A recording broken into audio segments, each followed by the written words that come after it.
Ugatuzi ni wa nani? Kenya ni ya nani? Katika tutalinda. Linda, linda, katika tutalinda. Bado mapambano, mapambano, mapambano. Bado mapambano, mapambano. Ugatuzi. Linda, linda, tulinde Ugatuzi.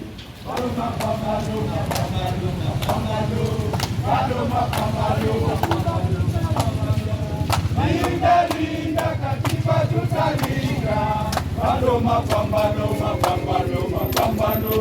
Bado mapambano. Tunaomba hao maafisa wao pia watusaidie kulinda hii katiba. Hii katiba ni ya wananchi, sio ya wanasiasa, sio ya polisi. Hakuna mtu alizaliwa polisi. Sijawahi ona mimba ya polisi. Mimi naona mimba ya mwananchi. Na hao pia walinde hii katiba na sisi, in the name of Jesus. Amen. You want us to say something on our news? Hii katiba tunaomba mapolisi pia watusaidie, kwa sababu hakuna mimba ya polisi, hakuna mtu anazaliwa polisi. Kila mtu anazaliwa Kenya. Tulinde katiba pamoja na wao. Na wao pia wakiritaya watakuja tu huku penye sisi pia tunanyanyaswa huku, ili tuwe na katiba ambayo inalinda kila Kenya. Katiba ni ya Kenya. Katiba sio ya serikali. Katiba ndio inatengeneza serikali. Serikali haitengenezi nini? Katiba. Wakenya msilale. Lale, Wakenya msilale. Bado mapambano, mapambano, mapambano. We are giving what is called awareness to all these institutions that we are passing Parliament, we are passing Vigilance House, we are going to pass around the House, so that they can join us in defending the Constitution of Kenya, because the Constitution of Kenya belongs to the people. And we are here on behalf of the people. You see, we have nothing. We are just normal Kenyans. BBI had a secretariat. BBI was a government project. This project is people project. We have already proposed about 30 clauses, which we think when we want to enhance governance, the Constitution lacks a governance framework. So through the proposed amendments, we feel that that will be the right path. And we are starting the journey today by launching the digital signature collection, targeting a minimum of 2 million signatures across the country. My name is Professor Fred Ogola. I'm the leader of Operation Ugatuzi.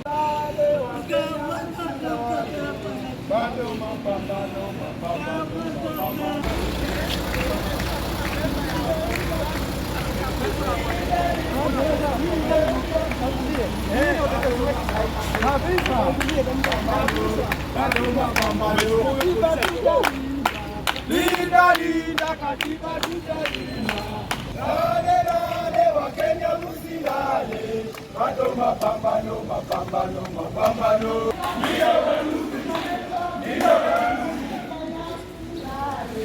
Lale, lale, Wakenya msilale. Bado mapambano, mapambano, mapambano. I am Dr. Fred Ogola. I'm a professor of strategy and decision making. I'm the leader, Operation Linda Ugatuzi. I am a governance expert. To our great nation, Kenya, Solomon has been reborn. Linda Ugatuzi is a Solomonic movement. This great country, having suffered from the rule of thorax and slanderers, the suffering which still continues needs to be fixed with uprightness and wisdom. This is the time, if not now, when? If not by we Kenyans, by whom? His Excellency President William Ruto campaigned on the Hustler platform. He believed that the dynasties had led in full disregard of the interests of the common man and woman. Now that he has ascended to power, it is clear that he has quickly forgotten the ladder of humility that propelled him to power. No need to look far. Most of those he has appointed to plumb government positions are not hustlers. Their net worth declarations of millions of shillings, billions of shillings during the vetting tell us a lot. A good number of his appointees are unqualified, lack merit, and are tainted with corruption cases. Examples abound. Contrary to what we were promised, the cost of daily commodities such as maize flour, sugar, cooking oil, fuel, electricity, and others has skyrocketed. The campaign promise to bring down the price of commodities like maize to 1 shilling has not happened. In fact, rather, we are reducing the price of maize flour. Instead of reducing, we are actually now feeding Kenyans with poisonous GMOs. This was even justified by the minister, who only a few weeks ago happily explained that since there are very many things competing to kill Kenyans, there is nothing wrong with the government adding GMO products to the list of poison to kill Kenyans. Since this government took over power, almost every Kenyan is crying that life is getting more difficult. Jobs scarce, money becoming more rare. It seems that the David of today is either not competent or not ready to build the temple for the Lord, as his hands is already soiling it. So I'll read the following amendments we are proposing. Number 1, Deputy President to be disqualified from running for president immediately his or her boss leaves office until 5 years, so that he can focus on delivering as deputy president, not campaigning and staying on top of cars. Number 2, governors to be disqualified from contesting for office of Senate immediately after their term until after 5 years, so that Senate can independently oversight county government. Number 3, state senator and governor in a county should not come from the same party, so that they can oversight each other. If they're in the same caucus, they are just friends. 4, EACC to have prosecutorial powers to prosecute theft. 5, give more money to political parties with the highest representative of women, youth, the elderly, and people with disability. 6, set up the Health Service Commission to address the HR issues in health, so that doctors, nurses don't go on strike because we suffer. Number 7, set up Youth Commission for an impactful youth involvement in governance. 8, setting up of CDF and entrenching CDF under the Public Finance Act. This will ensure that CDF is audited like any other public finance to stop CDF being MP's pocket money.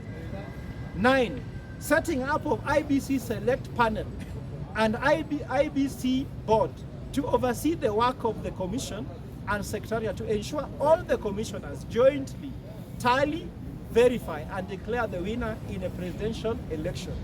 10, county fund allocation to rise from the current 15% to 25% of the national audited revenue. Number 11, setting up the university endowment fund 5%, so that university students can access education. Education being having the highest return on investment. I'm standing here as a professor because of education, having come out from very poor background.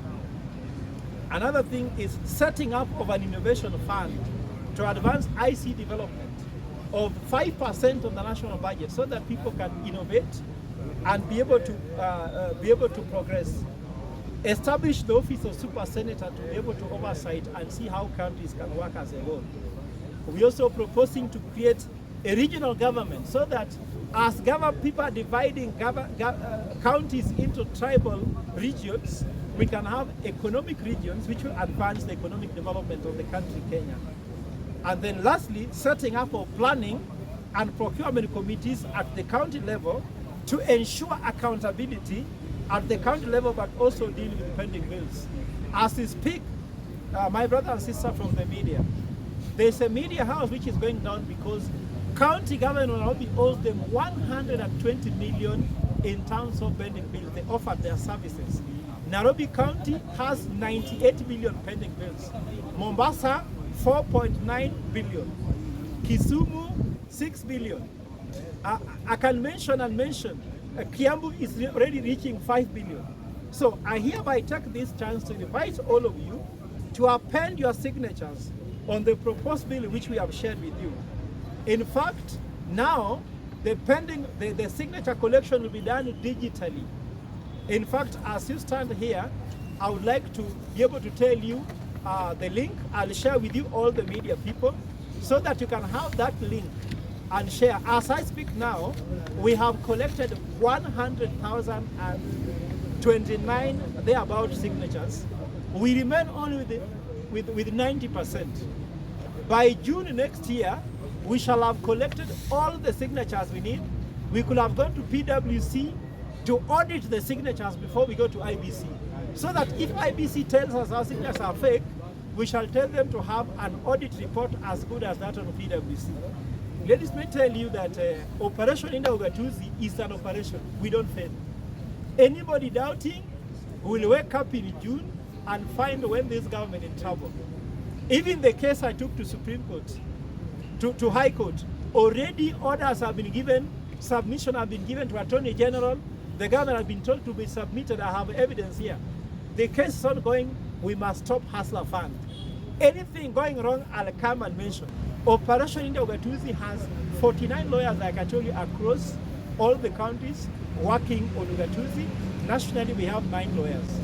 Any questions, you're welcome. And I'll give my friends a few statements to make. Then we can now ask questions.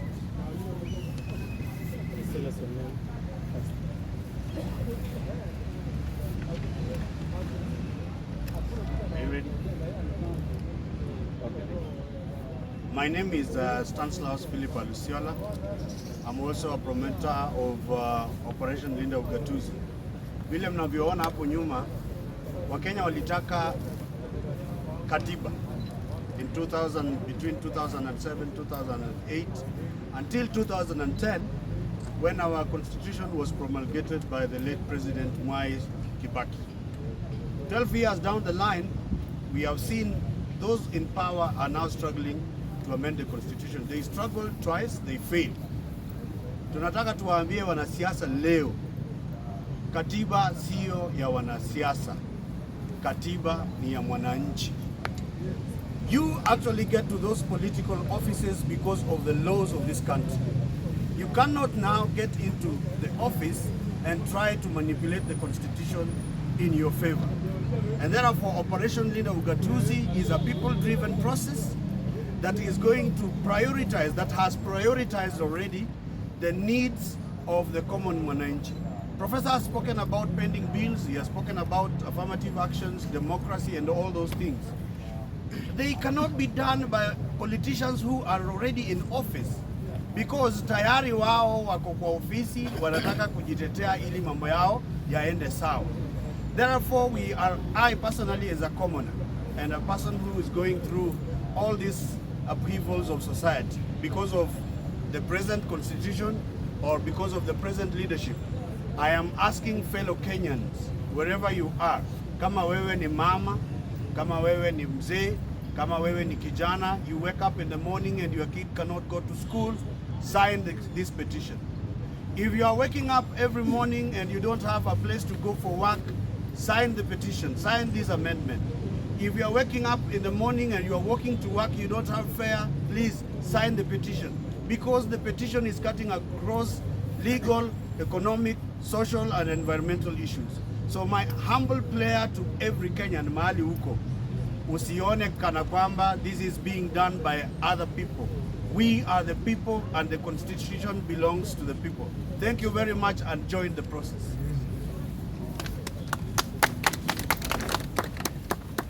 Kwa majina naitwa Dennis Wendo.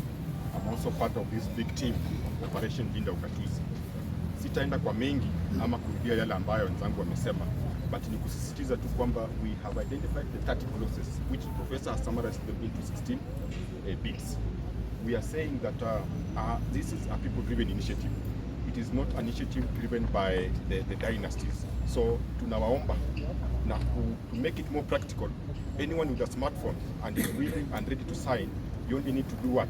Go to this link, https /sign.linda.ugatuzi.co.ke and your signature will be appended.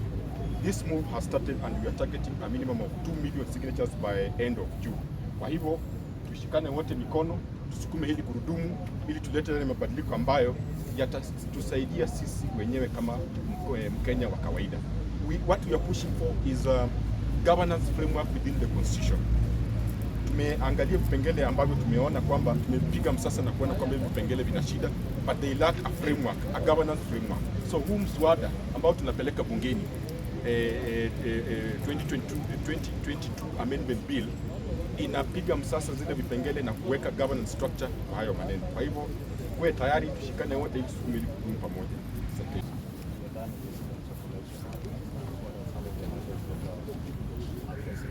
Yeah, after doing the digital signature collection and getting digital signatures, we shall do an audit first with the Big Four.